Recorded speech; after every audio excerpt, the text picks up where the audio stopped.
Бул жерде чынын айтканда саясий оюндардын, интригалардын курмандыгы болуп кетти. Идрис Анарбаевичтин кызматтан кетиши мен эми ал кызматтан кеткенде ачыктап деле айтып берейин. 2013-жылы Идрис Кадыркулов улуттук коопсуздук кызматынын Бишкек же Чүй областтык башкармалыгынын башчысы болчу. Бул ошол кездеги УКМКнын башчысы Бусурманкул Беркутович Табалдиев тарабынан өкмөттүк комиссиянын мүчөсү болуп кирген. Ошол өкмөттүк комиссиянын мүчөсү мен да бар болчумун. Негизги өкмөттүк токтомдогу комиссия түзүлүп, Учкун акционердик коомунун базасында мамлекеттик басмакана куруу боюнча сөздөр болгон. Комиссия ошонун алкагында иштеп, биз Швейцария мамлекетине 2013-жылы барып келгенбиз.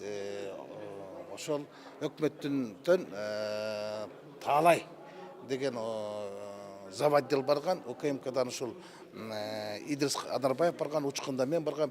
Кыргызстандан делегация барып, ошол КБ Нотасыз фирмасынын заманбап оборудованиялар менен биз таанышып келгенбиз. Мына ошолдон бери, ошол 2013-жылдан бери алар Кыргызстанга жылына 1-2 жолу келип турат. Алар инвесторлор, алар ошо инвестицияны киргизебиз, ушу мамлекеттик басмакана куруп, мамлекеттик маанидеги документтерди, паспортуңарды, акчаңарды, банкнотуңарды баары баскыла, силерде чоң коррупциялар бар деген максатта келишкен. Алар бир эле Идрис Анарбаевич менен эмес, алар Тайырбек Сарпашев менен да жолуккан, Чыно Акынович менен да жолукканын билем. Алар Иса Өмүркуловго да кирип чыккан. Аларды мен мындан 2-3 жыл мурун Сооронбай Шарипович өкмөт башчы болуп турган кезде ал киши да кабыл алып, андан кийин аппарат башчысынын орун басары Жылдыз Бегисакуловду, мүлк фондунун башчысы Болсунбек Казаковду, жогорку кеңештен Иса Шейшенкулов, Чагалы Карашев жана мен болуп, биз 2 жыл мурун дагы барып келгенбиз. Анан келип өзүбүздүн фракциянын чечимин чыгарганбыз. Кыргыз Республикасынын өкмөтү мамлекеттик басмакана ачсын, инвесторду тартсын деп. Мына ошол негизде сүйлөшүүлөр болгон. Идрис Анарбаевич менен аларды кезиктирген мен болгон. Анткени алар дагы акыркы жолу келгенде менден суранышты, ошо ГРСтин башчысына кирип чыксак болобу деп. Учкунда болуптур, Дайыр Кенекеев менен жолугат. ГРС менен жолугууга мүмкүнчүлүк болбой, анан ошол мурун тааныш болгондон Идрис Анарбаевич бизди кабыл алып койсо дегенден кийин анан чалгыла деп мен телефонун берип, ал кабыл алган.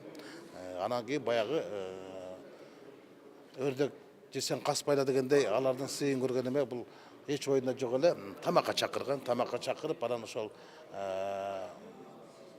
ГРСтин башчыларын дагы чайга чакырып, мына ушунда булар инвестор, ушулар менен карап көрбөйсүзгө деп сунуш киргизген экен. Ал кезде бирок паспорттор боюнча тендер жыйынтыкталып калган. Анан Идрис Анарбаевич ошол фирманын кызыкчылыгын көздөп, буларды чакырып мындай кысым кылды деген бул эч негизсиз. Анткени алардын келген убактысы декабрда болчу. Декабрда паспортко болгон тендерлер уже жыйынтыкталып калган болчу. Анан бул бири-бирине шайкеш келбеген нерсе болгондуктан Идрис Кадыркуловдун кызматтан алышы бул баягы паспорт чынынан туура эмес маалыматтан саясий интригалардын курмандыгы болуп кетти, айта алам.